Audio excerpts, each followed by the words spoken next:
Dios le estaba diciendo a Josué, mira que te mando que te esfuerces y seas muy valiente.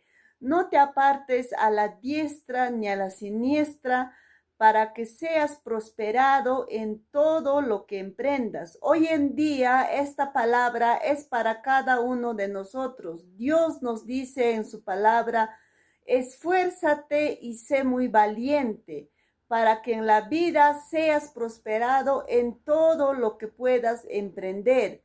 A base de nuestro esfuerzo, a base de nuestra constancia, a base de nuestra dedicación, lograremos esforzándonos las cosas, las metas que cada ser humano nos proponemos, tanto metas espirituales como también metas físicas. Por eso nos dice en su palabra, esfuérzate, no te desvíes a la diestra ni a la siniestra, para que todo lo que hagas, para que todo lo que emprendas sea prosperado. Dios nos da esa promesa a cada uno de nosotros. No te desvíes, no te descuides, ten la mirada en lo que quieres lograr en la vida. Te deseo muchas bendiciones en este día tan especial.